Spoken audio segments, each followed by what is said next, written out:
Assalamu alaikum, hello, and thank you for clicking through and coming to watch my video. My name's Jon Dean, and if you're here watching this right now, it's most likely because you've just watched or seen a clip of a video on YouTube of me in Saudi Arabia becoming a Muslim. I wanted just to tell you my story because people keep asking, like, you know, sometimes the video's not that clear or the sound's not that clear, and maybe it would be easier if I just told you, you know, exactly what happened and how I got to that point in Riyadh, Saudi Arabia, in front of all those people where you saw me basically embracing Islam and becoming a Muslim. And people are always asking, like, all these questions like, John, why did you do it? What did your family say? What did your friends say? How has it impacted your life?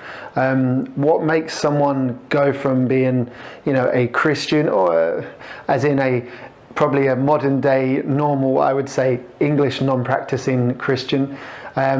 And how does all this happen? So that's what this video is here to do. So I'm going to just quickly tell you, I'm not going to spend too long because I don't want to bore you. I'm going to tell you what I went through, what I did. And then if you have any questions, feel free. I'm going to put some links up behind me, and you can come and chat with me anytime on Facebook or by email. And I'm actually going to tell you about another message that I'm kind of starting to spread, which might interest you.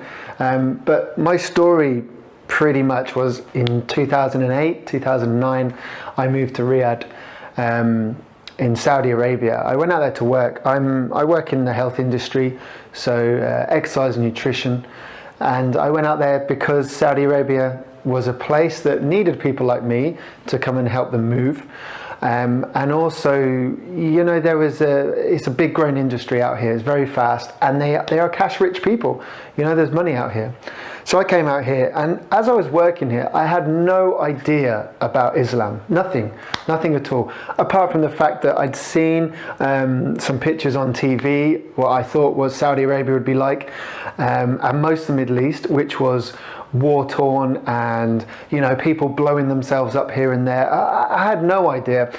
And this kind of image I had made me a little bit worried about coming here, but also it kind of gave me the impression that Islam was very, very strict. You know, if you put a foot out of line, that's it, boom, you'd be in prison, you'd be whipped, you'd have your hand cut off. You know, you hear all these stories.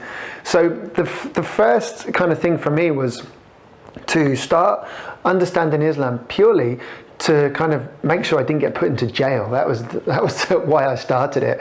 I came out here thinking, right, I want to kind of lead as normal a life as I can, as what I was compared to doing at home, and not get caught doing anything that's too bad and, you know, put into prison and put me into a bad situation. I had no idea what it was like. So I started reading a bit about Islam. And this is, you know, I'm someone that, you know, I've lived with lots of different people in lots of different countries.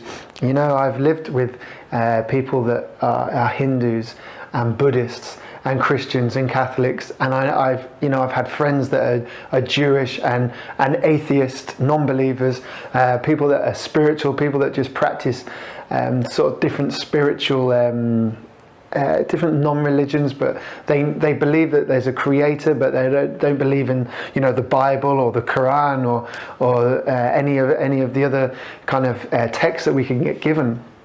And I've always had this. I've always known that there's something bigger than us. I see. I can't. I'm not an atheist. I never have been, and I could never believe that, you know, boom, this was just one big accident. There's no purpose to my life. There's no connections with anything. There's nothing bigger than me. I am, you know, I am it. This is me. I can do what I want. I never quite believed in that. And as such, that kept me fairly grounded throughout life, but also interested in knowing more. So I guess I always had this thirst for knowledge into the kind of the unseen as such. And I used to read a lot of books, you know, people like Bruce Lee, Muhammad Ali. I was quite interested in martial arts and boxing, and I used to love the spiritual side of these guys, you know, where they would find, you know, whether they would get their power from their belief, their guts to keep going. You know, this is what excited me. And when I came to Saudi Arabia, it's one of those countries where you're like, at first, whoa, you know, lots of women are completely covered. All the men are wearing their traditional clothing, the thobe. And it's kind of very different from where I used to live, and it's not a very publicly smiley country. You go up to people don't smile that much to you when you're in the street. And what I noticed is, the more I started speaking to people here, the friendlier they were. And I kept thinking to myself, wait a minute, I'm sure these guys are supposed to be really strict and not want to see, not want to be helpful, and this kind of misconception that I had in my head. It turns out that the Arab people in general are probably the most hospitable and friendliest people on the planet. On top of that, it's the most unviolent and peaceful place I've ever been in my life. I don't have to watch my back out here. You can walk past a group of 10, 17, 18-year-olds at 2 o'clock in the morning, standing outside a mall or a coffee shop. You can walk through them and you don't have to fear anything. These guys, they'll be polite. Usually they say, hey, how are you? How is Manchester United? Things like this. And people here are friendly. And this kind of friendliness, this hospitality, this kind of giving back, this attitude that I found here shocked me. And it started making me think, wait a minute, if the people aren't like they seem on TV, there's no soldiers walking the street, there's no wars seem to be going on, there's no one blowing themselves up. If these things aren't happening like what I was led to believe, then maybe the religion is not so harsh and strict and restrictive and prison-like. So I started talking to my friends a little bit more about the religion. Like, how do you get on with this? You're a cool guy. How do you get through life? Having to do this and this and this. And people would always talk to me the same way. They'd always start talking about the Prophet Muhammad, peace be upon him, the Prophet. And they talk about his life and what he would do and how productive he was and how he would lead with a really balanced way of life, and he was kind and generous and all these good things. And I was thinking, wow, this guy sounds really interesting. And so I started reading more about the Prophet and other prophets of Islam. And it just started flooding to me, this information, and how all the stories from the Bible and that I'd learned at school, how they were also in the Quran, and how these two religions were so closely integrated. I should say 3 religions, the Abrahamic religions as such, the Jewish, Christian and Islam, and how they were so closely linked and connected. And this brought me in, this made me think, wow, I know that, I've heard of that story, I've seen that, and I started getting more information.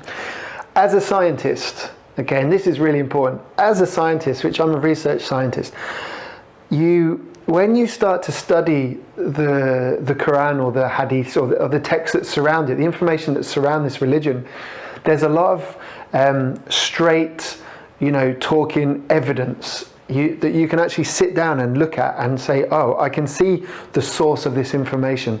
I can see the history of this. I can see where this came from. And unlike some of the other texts from other religions, it was actually very straightforward. It was pretty simple. It was, you've got God, believe in God. Pretty much everything else you can slowly get used to.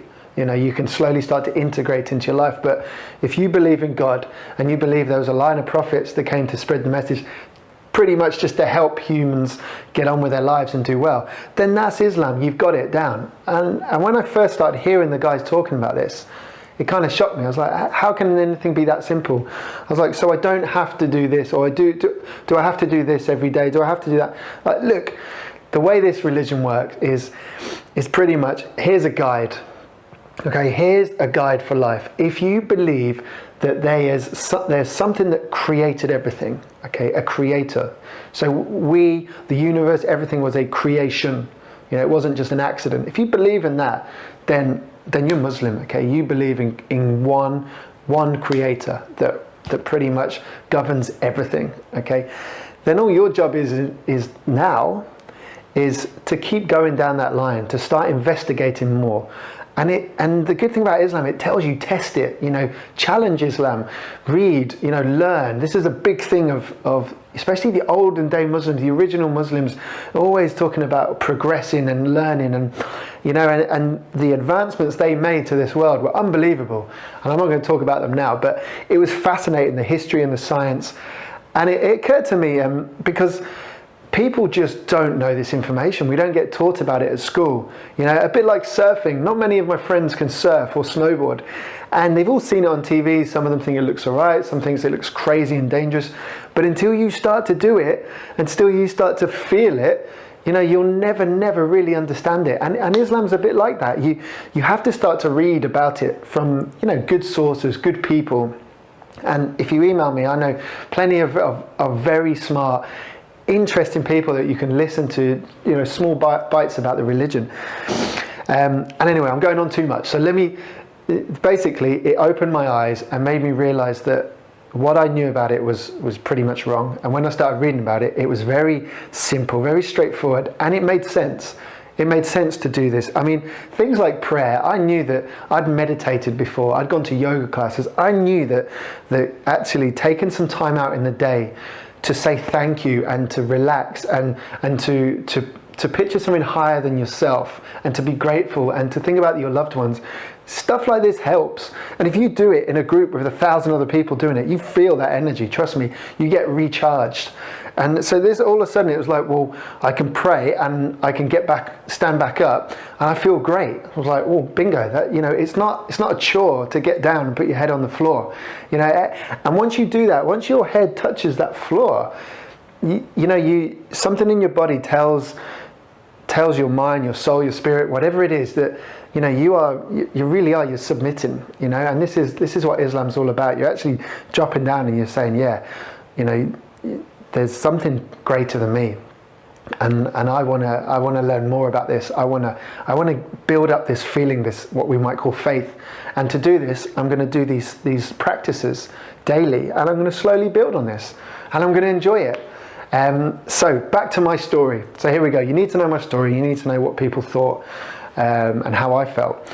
So one day, after all this information had been going in my head, I'm reading, studying, I said to the guys, look, I think we were having lunch. We were having lunch in a hospital, and one of my friends said to me, you know, I hope one day, inshallah, you'll become a Muslim. And I said, you know, I think I'm ready. They were like, what? You're ready? I was like, yeah, I'm ready. I want to do this. I want to become Muslim. You know, I've studied it. I've researched it. Being a bit of a scientist geek, I believe in it, and I'm starting to feel an urge to go towards it. You know, there's a pulling that I need to do this, and when I feel a pulling like this in my life, I've got to move forward towards it. So I'm gonna take that chance. Excuse me. So you know, that was it. The kind of the ball was rolling, and although you saw me on the video becoming Muslim with the sheikh in the mosque, originally I'd actually said the shahada. I'd actually said this before. I'd actually gone outside the hospital with two of my friends, because the idea behind, when you become a Muslim, you just need two people to be with you, and you just say that you believe in God, and that you believe the Prophet Muhammad was the final prophet, and you're basically making a statement that you are Muslim. Okay, and the Muslims call it reverting. So everyone's born a Muslim, you know, you go your ways, and then you come back to your original way, which is just to become Muslim, and you just believe in one God, one true God. And I went outside, and these guys helped me with the Arabic words, and I remember saying it. And not really feeling anything at the time, and just following the word, you know, listen to the Arabic words they were saying, not quite sure what they meant at the time. We said it in English and then in Arabic, and then being embraced, hugging my two friends. You know, big smiles, it's interesting at the time. And then I remember walking back in the hospital, walking upstairs, and as I'm walking upstairs, I'm not kidding, the sound around me, it's very weird to explain, but so crystal clear in my head. Things started getting quieter for me on the outside, because I remember walking in and there's people saying, "Oh, congratulations," and you know, colleagues that I worked with shaking my hands, and it was kind of like I couldn't quite hear them. Their volume was turned down. It's strange, but the volume inside me was starting to turn up. And it was kind of like someone was mixing in the sound quality on the outside versus the inside.